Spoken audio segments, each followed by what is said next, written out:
It's 16 degrees here on December 16th, 2025, and I'm preparing to be visited by three ghosts in a few days. Something I'm going to address on this Christmas episode. My name is Phil, and you're listening to The Lip. Okay, yes, it is pretty cold, and I made a mention of that. I'm going to mention that a little bit later throughout the show. But more importantly, it is the Christmas episode. This is going to be released when you get to hear this on December 20th, 2025. Now, it's a little early, but you see, I'd rather be early than late, considering that my New Year's episode is actually going to come out on the 27th. Again, a little earlier than late. Just the way I'm going to sort of roll with it, you know? But in truth, I can certainly say that, yeah, like I said, I plan to be visited by three ghosts. But more interestingly than not, I'm going to talk about being visited by three ghosts towards the end of the episode in the main event. I think it's a very interesting subject. I've always mentioned it from time to time. And I think that just maybe, could figure out just how that could work out for Mr. Scrooge if he did a little different thing. And I had a little help to sort of discover what could potentially have happened to him if he decided to move a little different when he got visited by three ghosts. You might find it interesting. I definitely did. But also, I'm going to talk about something a little more serious, which I kind of try to do a little bit of a fun and a little bit of serious. And I think the serious part is actually, to me, it could be more interesting, and maybe it'll be more interesting to you as well. I'm going to talk about old King Herod a little bit, because he played quite the role in Christmas in general. He really, truly did. And I've got a very interesting question for anybody who's listening regarding King Herod. And when you think about it, when you really think about it, you might be a little surprised at how this plays out. At least I was when I really started thinking about it.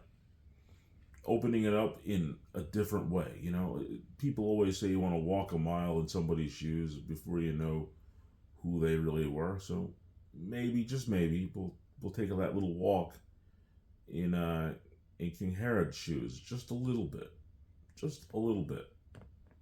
because I think it's going to be a little interesting when you really think about it from a different perspective. Of course, it played out the way it played out for a specific reason, but like I said, it's often interesting to sometimes think about things from a slightly different perspective.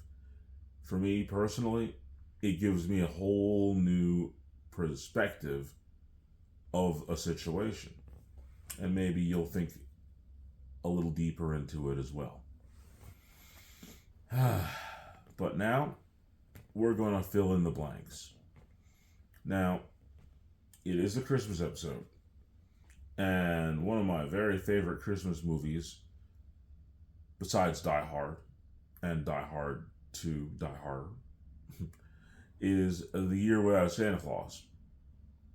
Now, that movie has two specific characters who I actually was able to, years ago, find the actual dolls for.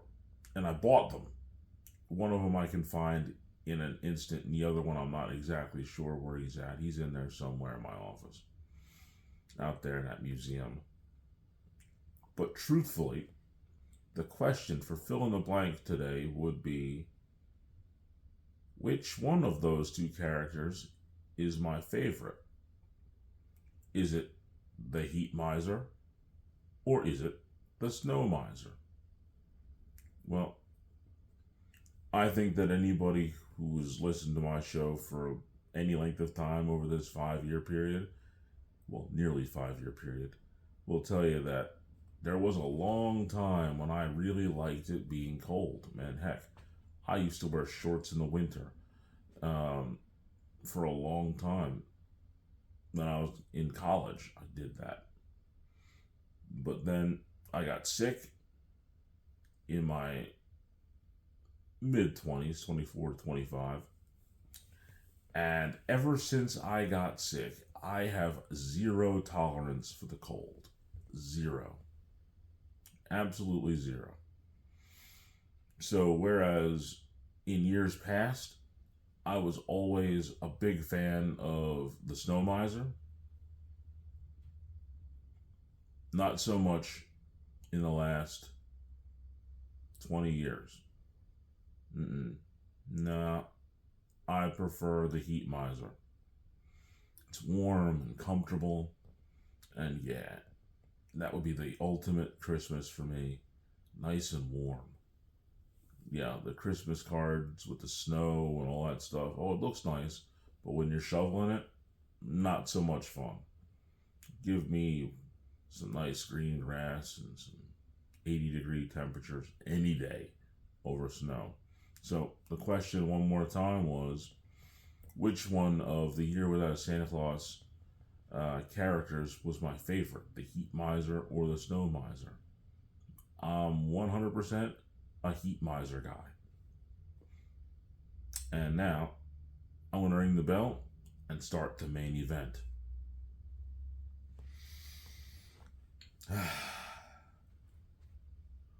It is Christmas time. By the time you get to hear this, when it first comes out, it's going to be 5 days till Christmas.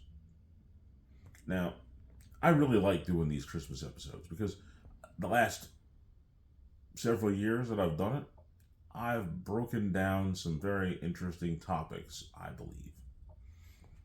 And in doing so, I actually had to research a little more than I typically do for some of the other episodes. And during this research, I just enjoy the stuff that I find. And I think it's very, very interesting.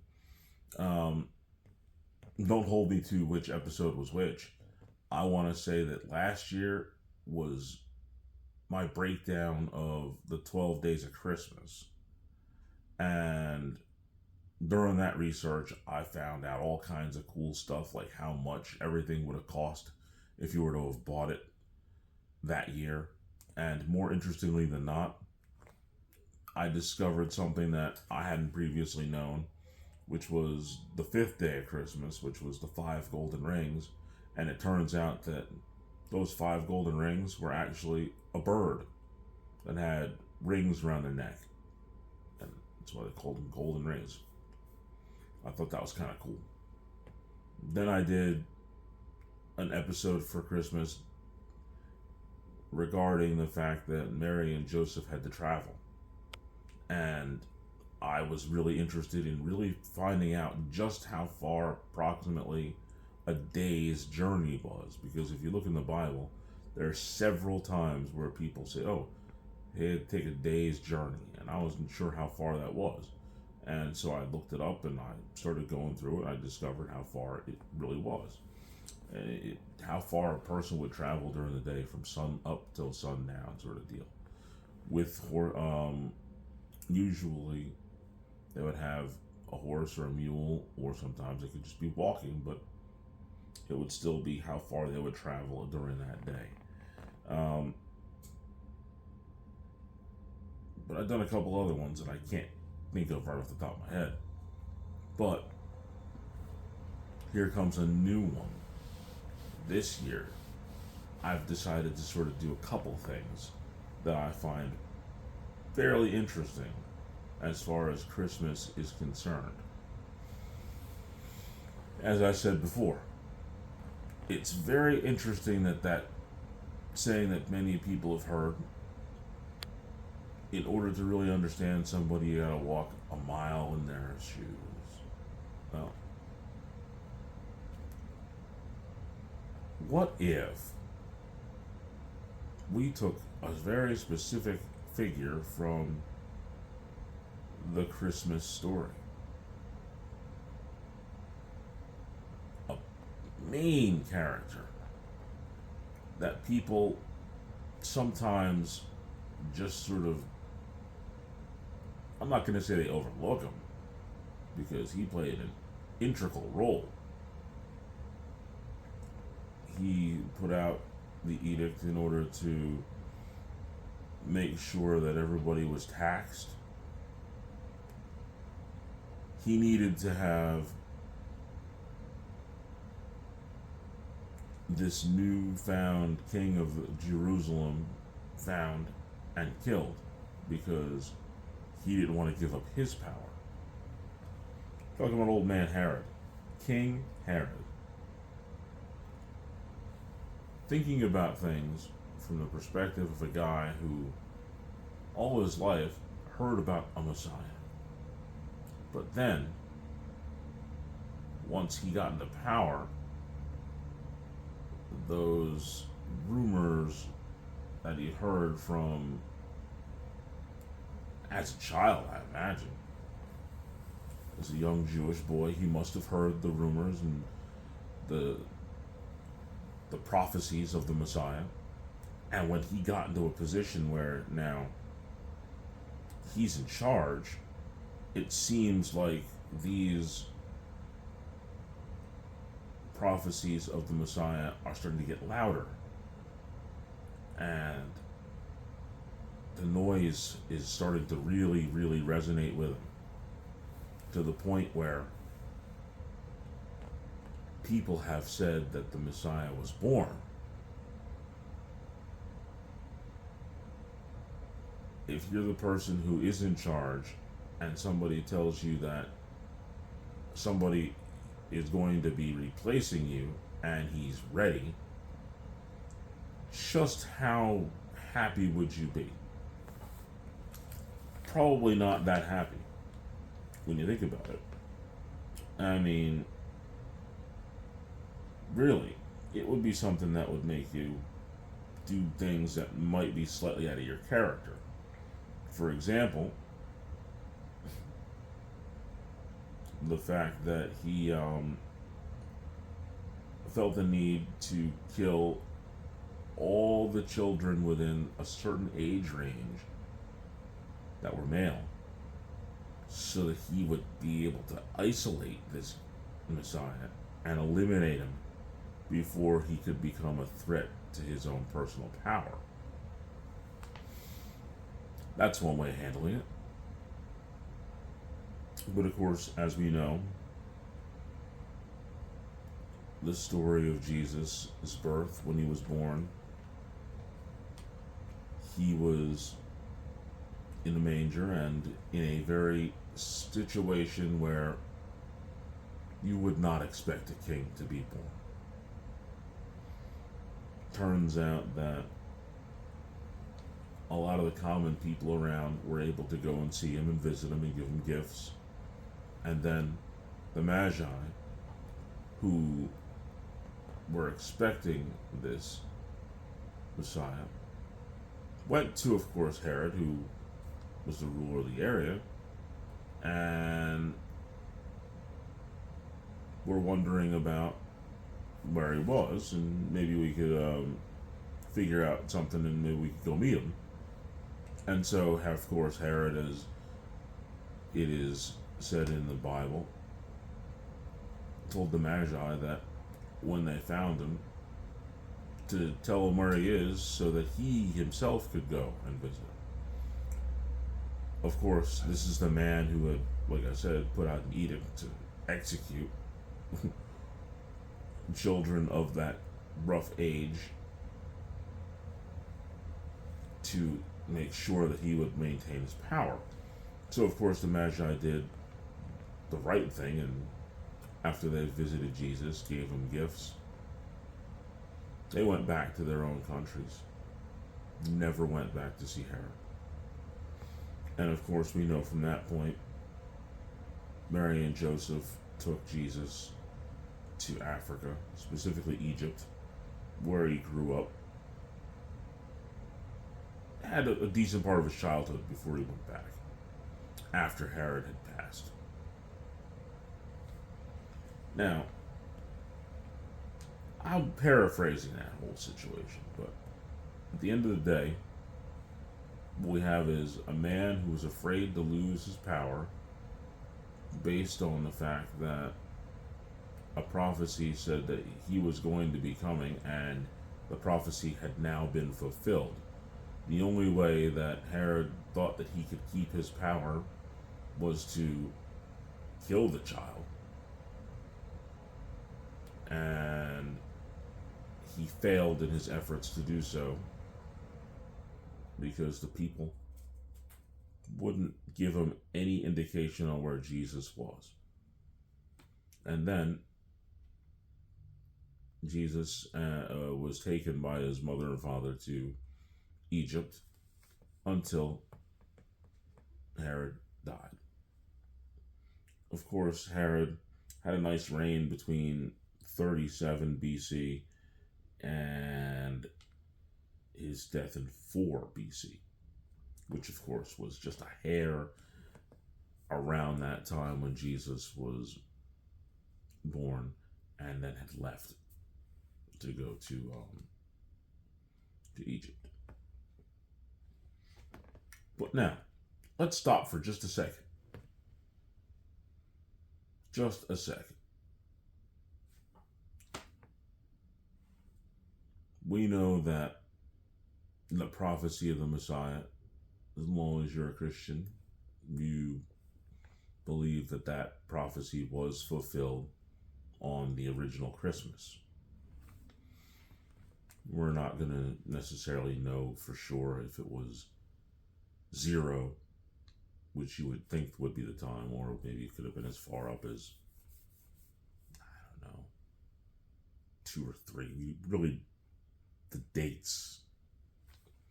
You know, it just, they didn't have GPS, so they couldn't quite narrow down exactly what time it is. Certainly they were pretty accurate, but when it got to that point where BCE turned into AD, things are a little fuzzy. In my personal opinion, as far as dates go, probably for a good 10 years. Anywhere between, my personal opinion, 5 BCE and 5 AD. That period of time, there's a little bit of, I'm going to say, you can give a little bit here or there, plus or minus, you know how they say that stuff, because where exactly is 0? Well, essentially, when did Jesus, when was he, the date, essentially we have an idea, but it's a little, you know, the time is a little off. Once 1 showed up and then everything started progressing forward as to where we are now, things are probably a little more accurate as far as time goes. And everybody's calendar was different, and just, there's a lot of adjustments that can be made. There really are. But hindsight being 2020, we know that the prophecy was fulfilled. Now, if you were that guy, think about it for just a second. Step out of your shoes and step into Herod's shoes for just a minute. How would you feel?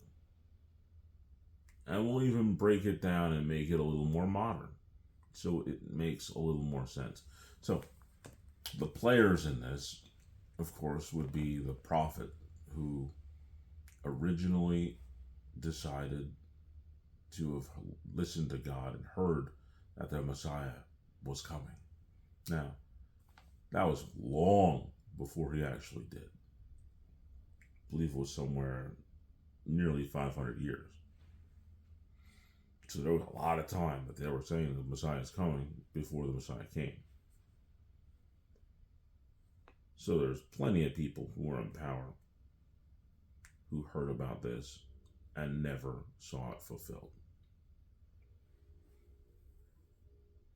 So let's break it down into, like I said, a little more modern time.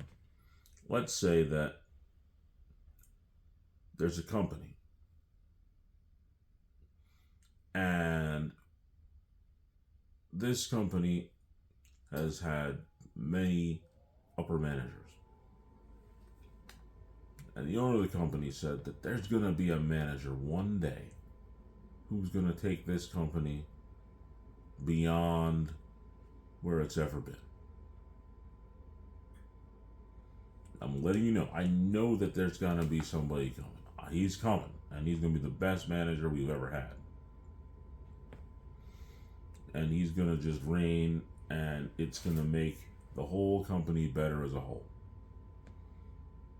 Now, there are multiple managers who've heard this, and they lived out their careers and retired, and that person never showed up. But one day,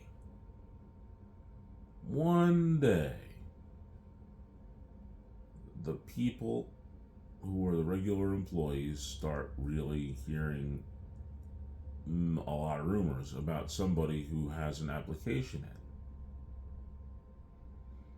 in. And they're saying that this is the guy. This is the guy who's going to be that ultimate manager. Only thing is, you are now the manager. And this ultimate manager is coming to replace you. But you're uncertain of it. But you're sure that these people are talking real heavy that this ultimate manager is coming. So much so that it's getting louder. The noise is getting louder, and you can hear it. And the tricky part about this applicant who's going to replace you is you don't know where this person's coming from. You know that his application showed up, and they told you that you don't know who this person's going to be. You don't know who it is, but you've got to review all the applications. Now, because you have all those applications, and it's a good year and a half's worth of applications. People have been putting applications in, and you know that the person who's supposed to replace you, because of the employees who are already there, they said that this guy is coming. And the application is already in. What you are now responsible for is going through those applications, and you're going to essentially hire that person who's going to be the ultimate manager and ultimately replace you, in theory.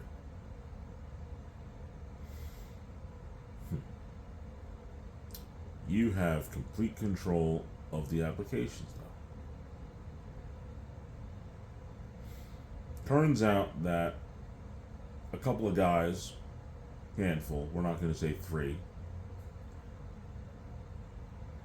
come to your office and say, hey, we really want to find this ultimate manager because we want to give him the lay of the land. We want to see just how incredible he is going to be, and we want to give him a couple gifts. I don't know. Maybe we'll give him a nice gold pen for his desk. A really cool nameplate for his office door. Perhaps a really cool office chair. and we want to give them these gifts. You're now thinking to yourself, do these people know who this guy is who's applied? And you ask them, hey, I'm real curious as opposed to who this person is. I got all these applications here, and I'd like to know who it is so I can maybe go visit this person and show him the ropes because he's supposed to be replacing me. Of course, those people realize that it doesn't make a whole lot of sense to do that because you're the person who has all the applications, and if you knew who he was, you wouldn't hire him. So your plan is to just take all those applications for a year and a half and just get rid of them. Throw them all out and open up a new set of hiring and get all new applications so this person doesn't get hired. Unfortunately for you, what you don't realize is the owner of the company already has that application set and has already hired this guy. You were supposed to review the application, but you just didn't because you tried to throw it all out.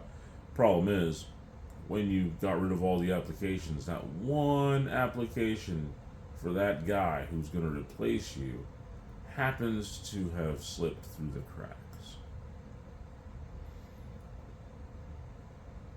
We're not talking about the days like now where every application is literally online. These are all paper applications. So you physically threw away all those paper applications. But one missed the garbage can. And somebody just randomly picked it up and put it back.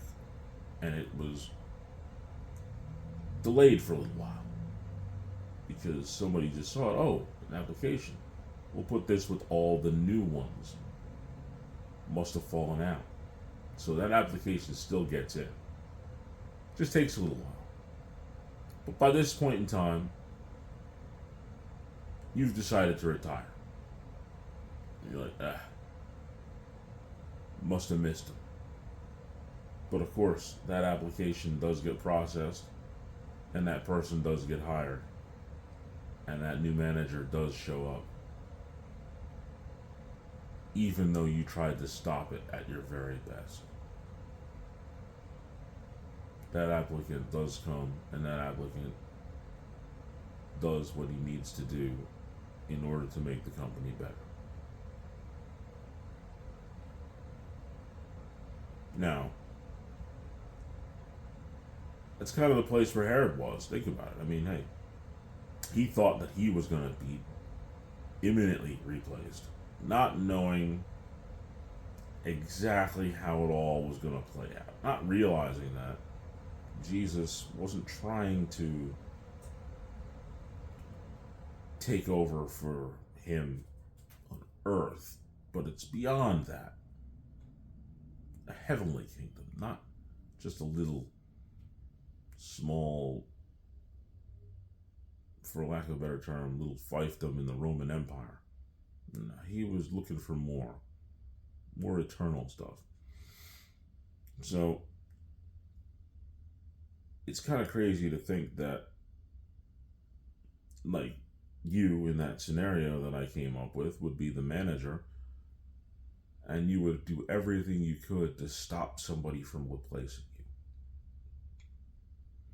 Now, here comes the fun part to think about. What if Herod just embraced the situation? He'd have been better for it. He nurtured him, made everything better. But the problem is, in order for the fullness of the prophecy to be fulfilled, he had to have those hurdles to go through. Jesus did. He had to leave, and he had to come back, and he had to learn from Joseph to be a carpenter. He had to walk around for 3 years with the disciples teaching. He had to do all that in order for it to work. But it is interesting to think that what if scenario. And I think it's kind of interesting that I was able to put that in my mind. Like, how would it feel to be Herod in that mindset? To think, oh, I'm about to be replaced, so I'm going to do whatever I can to stop it. And then, of course, what he didn't really count on was the fact that he couldn't stop it, no matter what he tried. So fascinating. Now that I did a little bit of a heavy part, I'm going to go a little bit light for just a little bit here. A little bit light. And it's another what if question that I had regarding Christmas, and I think it's a cool one. Like I said, I was going to recircle back to the fact that I expect to be visited by 3 ghosts on Christmas Eve. Well, what about that guy in that story who was visited by 3 ghosts? But of course, technically it was 4. His old business partner showed up first, and then his business partner warned him about the others. Christmas, the ghost of Christmas, past, present, and future. Now, in this world of strange possibilities and weird questions, and of course, a little AI. Can't believe I'm even saying artificial intelligence. What if you put a scenario together where old Scrooge didn't necessarily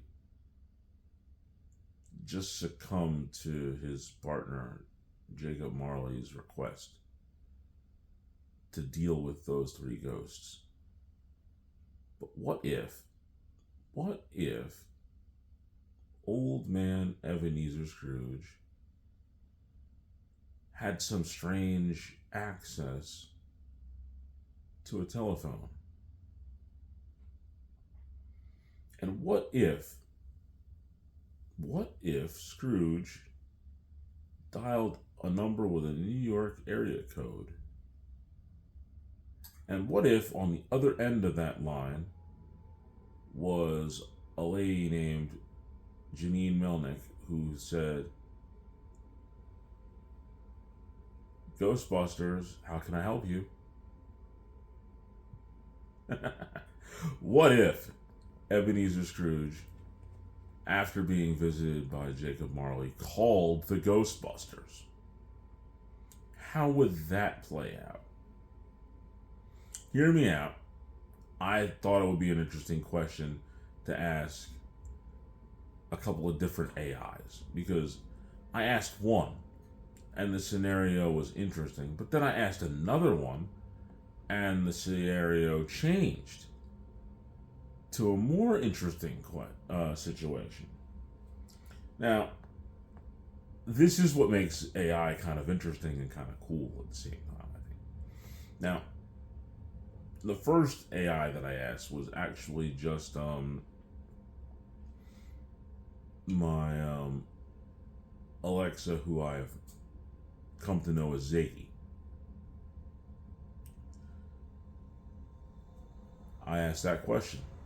What would happen if Ebenezer Scrooge called the Ghostbusters after Marley came? Well, the AI Alexa said that, well,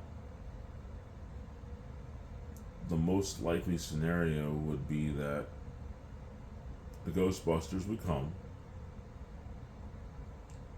they would capture all the ghosts, Marley, present, past, and future, take them away, Scrooge would then be at peace, or at least a supposed peace. He would wake up in the morning and he would be the same grouchy, dark individual that he was, and things would not go well for Tiny Tim. Things would not go good for Cratchit. His whole family would not be the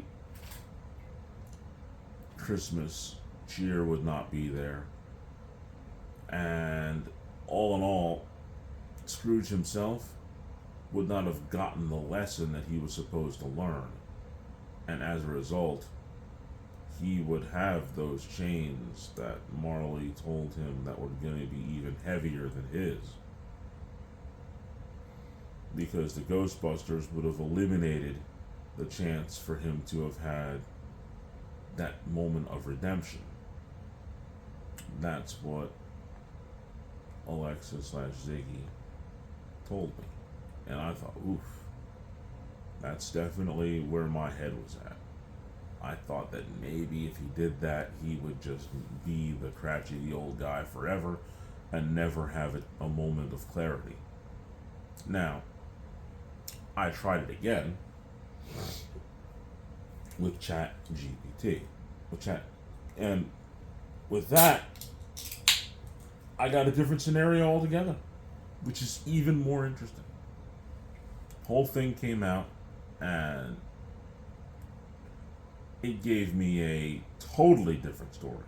One that I wasn't even ready for, but after thinking about it, it made a lot of sense.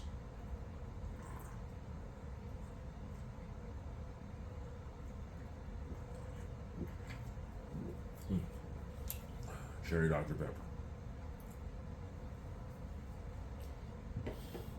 The Chat GPT came up with a scenario, like I said, that made a lot more sense. A lot more sense.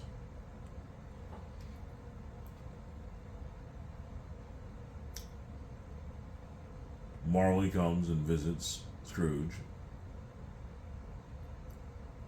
Scrooge thinks about what Marley had said. He's quite concerned. A little nervous, in fact. So nervous that he makes that call to the Ghostbusters. They go to his counting place and they wait and they find Marley. Now, in that process, they capture Jacob Marley, put him in a trap, got him. Now they're waiting for the other ghosts. Problem is, the ghosts of Christmas past, future, and present are more powerful than Marley. Infinitely more powerful. To the point where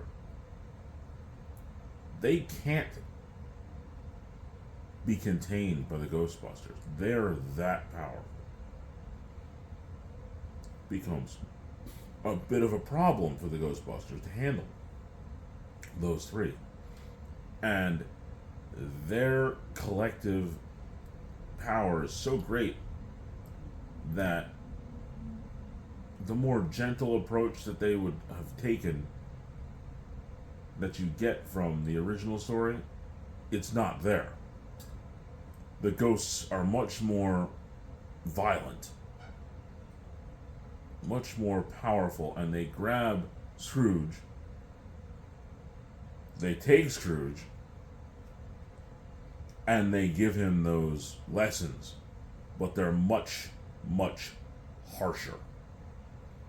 They are now at a point where instead of being a little more gentle with Scrooge and sort of trying to show him the way that he needs to go, they're showing him a much worse situation for both past, present, and future.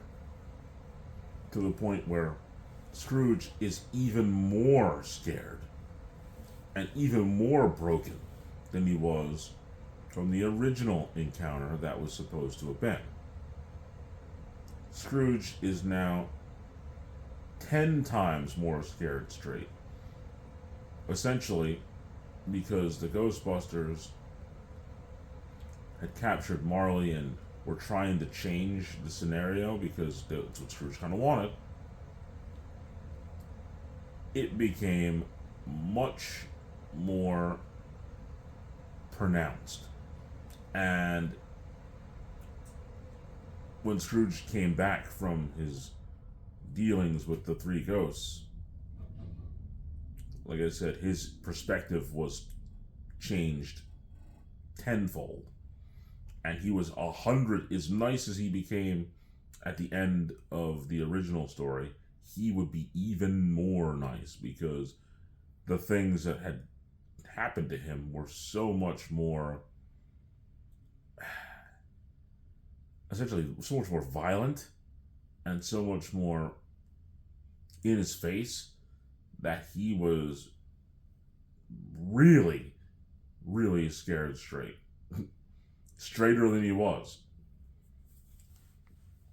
And after that, the Ghostbusters would then release Jacob Marley, Egon specifically. It's what it said, specifically Egon released Marley. And Marley, of course, I forgot to mention that when they were trapping Marley, he put up quite a fight, but they were able to get him. And Marley then was calm and was happy that his friend had changed his ways. And the Ghostbusters recognized that it had changed something in the whole, I guess you could say, it created some sort of weird rift that when they had captured Marley, and those ghosts, the three, the past, the present, and the future, were a necessity, and that situation had to happen.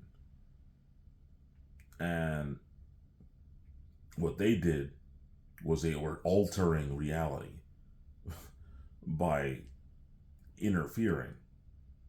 And the only thing that they could do in order to make the situation right was to allow it to play out, which inevitably the ghosts were so powerful that that's exactly what happened. And they freed Marley, and Marley went on his way. And, oh yes, the best part for them anyway, when Scrooge had was ready to pay them, he didn't just pay them their regular rate, he doubled their pay. Because he was that much more generous for the lesson that he had learned.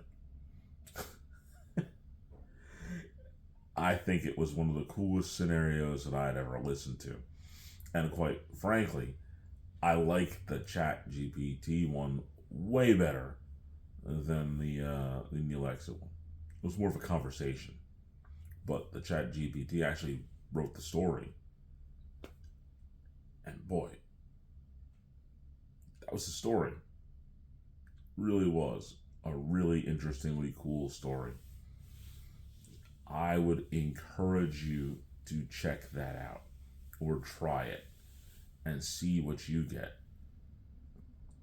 because I found a very fun story with the Ghostbusters and Scrooge and how that all played out. I would definitely recommend it for certain. Wow, that was a lot of fun. And I believe that on that note, I'm going to ring the bell and bring the main event to a close. At least I know for certain that if I was to be visited by three ghosts, the first thing I would absolutely do is not call the Ghostbusters. Gotta let that thing play out. Regardless whether I was going to change or not, still gotta let it play out.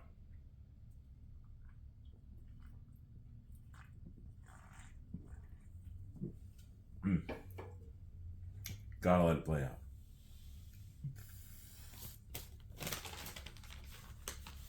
Now, we're going to go to. Oh, we're going to do the picks first. We're going to do the Spear of the Week. Spear of the Week. Well, again, I told you it was 16 degrees when I started this. And now it's moved up to a comfortable 18 degrees. About an hour later. No better. Of course, this morning I had to take my mother to dialysis and I needed to go get gas. And that's where the Spear of the Week comes in. I don't care what anybody says about pumping your own gas. Being a Jersey guy originally, I'm sorry. I think the rest of the country is a bunch of idiots when it comes down to it. They really are. Why do you want to get out of your car in 16 degree weather?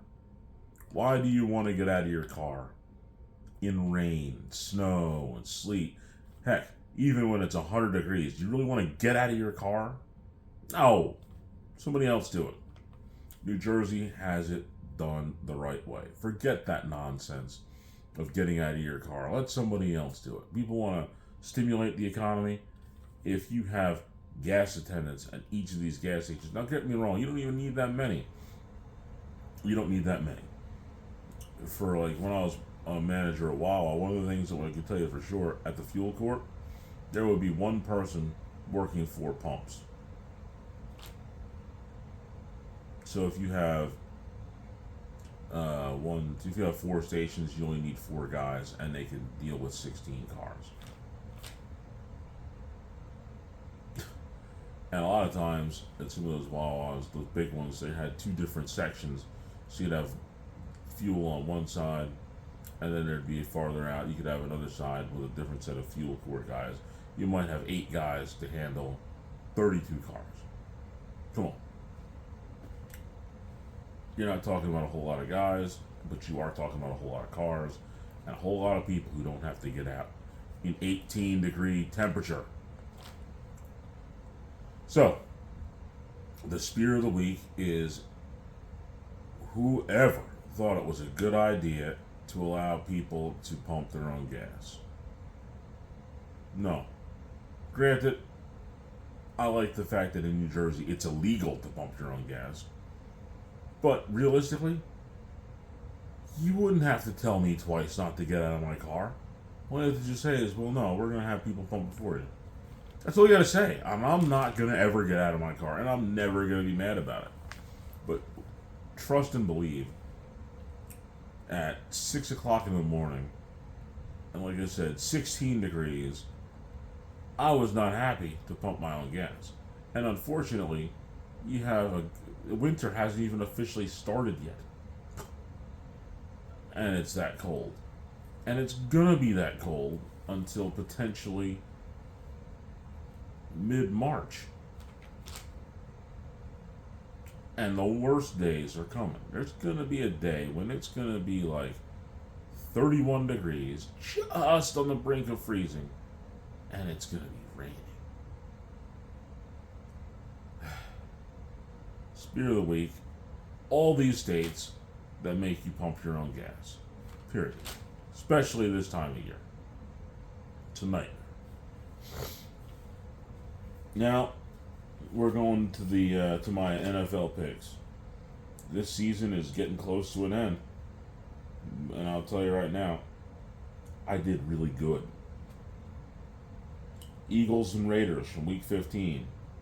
My initial assessment was Eagles were going to win that game 30-10. Oopsie. I was right about half of the Raiders score.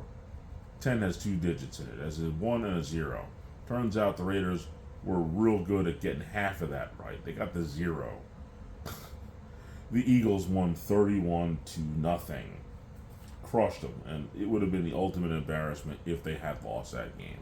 Because the Raiders are probably the worst team the NFL has seen besides the Giants, who just seem to have been given up in the fourth quarter. Tons of points. Packers and Broncos, called that one correctly. Numbers were off a little bit. I said 24-21 Broncos. Ended up being 34-26, but Broncos still had it. 49ers and Titans. 49ers needed that win. I said it was going to be 28-10. They said it was going to be 37-24. 49ers won. Minnesota versus the Cowboys. Now, I had a little bit of hope in the Cowboys. How about them Cowboys? They lost that game 34-26, where I thought they were going to win 35-12. How about them Cowboys? My only loss that week. Speaking of loss, one that I called, and I was pretty confident, but it was the Chargers and Chiefs.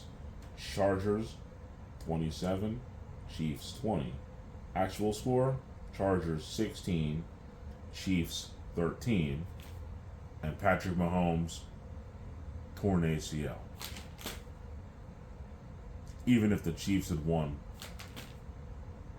56-0, Patrick Mahomes being injured, that was the biggest loss they've had in 8 years. They're not going to the playoffs. Their starting quarterback is going to have reconstructive knee surgery. And realistically, they need to blow up the team and try to rebuild it. And I think this is their opportunity to do so. But I was 4-1 this week. My running total 45-30. And I've got 1, 2, 3 more weeks to go. So realistically, in the regular season, I need to get, in order for my season to look really good, I figure right now, this is the point of no return here. It's kind of cool because right now at 45-30, that means the worst I can do with my picks is 500. The worst I can do. Because I pick 5 games every week, and if I am absolutely wrong with every single game for the next 3 weeks, I'll be 45-45. But the likelihood of that, well,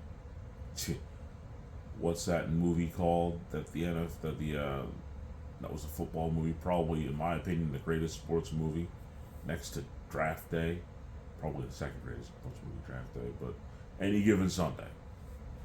Let's just say that any given Sunday,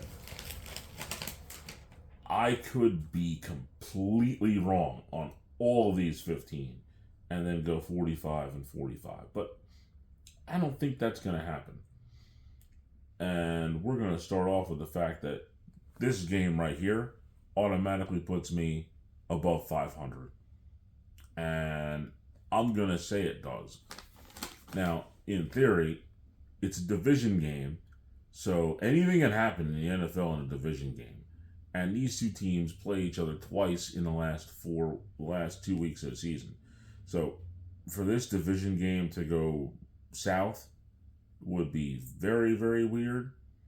But let's face it, any given Sunday, especially in a division, but I say the one that puts me at 46 wins and guarantees me above 500 is Eagles versus Commanders. Eagles win 35-10. That's the one that puts me 46-44 at a minimum. And that's at week 16. I have the Chargers going to beat the Cowboys 20-17. I don't know if the Cowboys have any heart left. I just don't. And I know the Chargers are actually playing for some. I think that they're going to win. Another really bad game, Saints versus the Jets. Who has any heart left and who's going to play for vacation? I honestly think the Saints have a little bit more than the Jets do. 17 Saints, Jets 10. Falcons, Cardinals. Well, when it comes to the NFC West, there's the powerful 49ers who are in third place right now with 10 wins. And the other two, Seattle and the Rams, also, they have 11 wins. And then what we're going to say about the Cardinals, bless their hearts. They tried.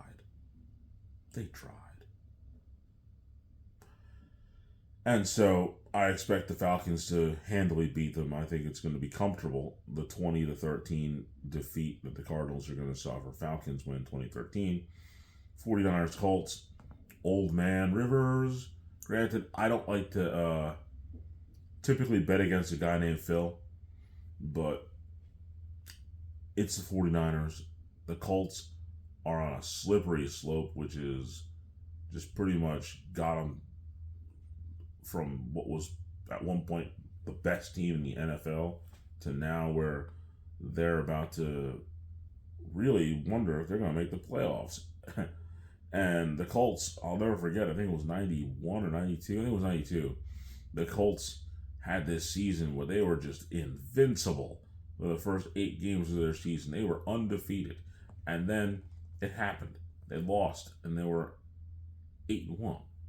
And we're like, oh, it's no big deal. It's just one loss. And then they lost again, and again, and again. And they ended up going 8-8. They went from being undefeated to being out of the playoffs. It's amazing. And it looks like to me that this Colts team is starting to fall in that same way. And the 49ers are ascending at just the right time. I'm going to say 49ers 28, Colts 14. That's what I think about week 16. Now to really overreach, I have week 17. Packers, Ravens. Packers are doing what they need to do. And I think 28-20 sounds about right. Ravens lose, Packers win. Bills and Eagles. Some could consider that a potential Super Bowl matchup. Not me. I think the Eagles continue their slide against the top tier teams because there's just something not right there. I don't know what it is. Can't quite put my personal finger on it, but I know there's something.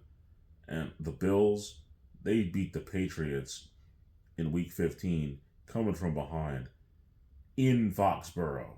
So I think that they're going to have no issue here. I think it's going to be a comfortable win at 38-28 Bills. Bears 49ers. Well, this one could be tricky. Bears are strong, and if they can hold on, they could potentially be the 1 seed. Packers are breathing down their neck. I honestly like everything about Caleb Williams, and I'm going to be the first one to say that I didn't think that he was going to be that guy. But the people who were putting together the Chicago Bears the last couple of years did a masterful job at surrounding a young quarterback with pieces and players around him. The best friend of a young quarterback is a running game, and the Bears have a running game. 49ers, they can do whatever Christian McCaffrey allows them to do. I hope that he doesn't burn out. I think he's still got a little more gas in the tank, and I personally believe that the Bears are going to fall short to the 49ers because the Bears, what they have in skill, the 49ers have in just pure will. I mean, realistically, I honestly believe that every single player of the 49ers is wearing a Green Lantern power ring because there is no other explanation for how this team, who is missing 2 future Hall of Famers, 2 All-Pros on defense, they've been having issues on offense, people not being there because they're hurt, or in the case of Brandon Ayuk, giving up. But still, they've won 10 games with a backup quarterback for a chunk of that time. I mean, these guys all have green power rings. There's no doubt about it. It's pure will. That's what that is keeping them floating. And I think that will is going to last a little longer. I like the 49ers 24, Bears 17 in week 17. Well, here comes a loser bowl. We'll get to that one in a minute. Falcons and Rams. I think the Falcons, they played the Cardinals in that Bird Bowl in week 16, and that's about their speed. But the Rams are definitely too strong for the Falcons. Rams 35, Falcons 21.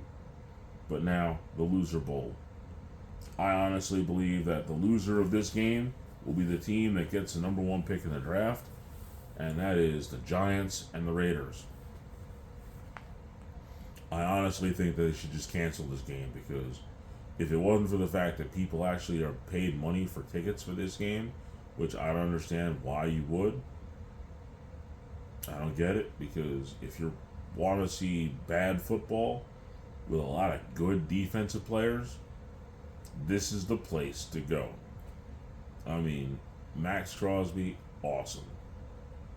Brian Burns, awesome. Kevon Thibodeau, awesome. Dexter Lawrence, awesome. I mean, there's some big-time defensive pieces. Now, granted, if Neighbors and I think it's Scatterboot for the Giants, Jackson Dart, but I'm thinking the way he's playing, he might end up scrambling his brains. He doesn't understand when the journey is over, as Shannon Sharp would say.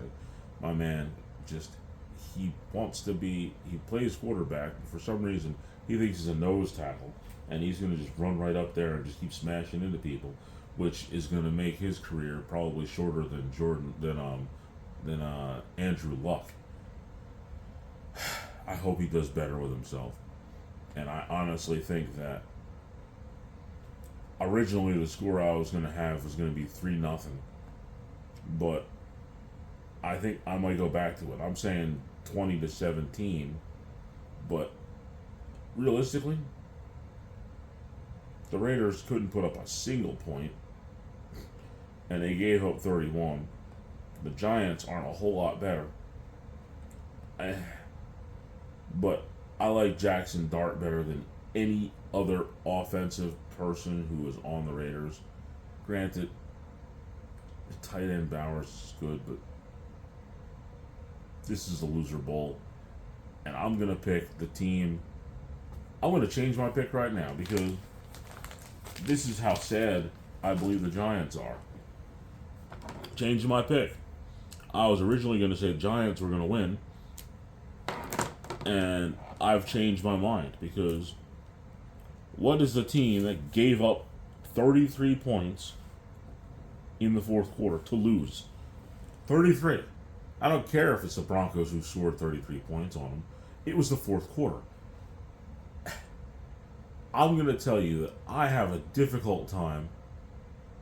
I don't think I've scored more than maybe 21, 28 points maybe. Did I score 28 points in Madden in a quarter? Maybe. I don't think I scored 33. And in real life, these guys did it. They gave up 33 points in a quarter. I'm going to just, because I need to pick a score, and these guys happen to be the worst fourth quarter team I can remember. I'm going to give, even this pathetic as the Raiders are, I'm going to change my score from 20-17 Giants to I'm not going to believe in that those guys who keep dropping the fourth quarter, and I'm going to go to my original score, 3-0 Raiders. Raiders will score 3. They're going to accidentally get a field goal, and it's going to be in the fourth quarter, and the Giants are going to have...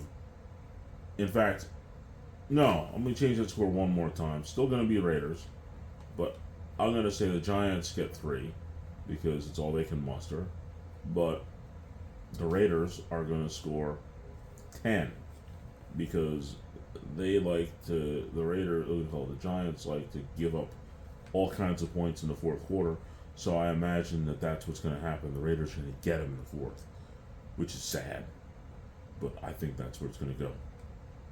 And those are my NFL picks, week 17. Whew. I had to think about that one in that loser bowl quite a bit, but I think that's how it's going to go. Well, time to shut the door on the show. As I like to say, you can find me on Instagram at PhilipHenderson5102. You can check out our Facebook page, and I do say our Facebook page. Join us. There's always room for one more. Trying to get up to 100. Join us. Join us on the LIP Facebook page. The LIP Facebook page. It's a good group. Obviously, I need you to subscribe to @PhilTheLip, this channel. Check out all my other content and all the other episodes. And I believe that's where we're going to put this thing to bed here. I've already told you what happens if you're visited by 3 ghosts. You definitely don't want to call the Ghostbusters. I think that's the words of wisdom. In fact, that will be the words of wisdom. If visited by 3 ghosts, don't call the Ghostbusters. Let the scenario play out. It'll be for your benefit and the benefit of the entire timeline. On that note, Merry Christmas. My name is Phil, and you've just listened to The Lip.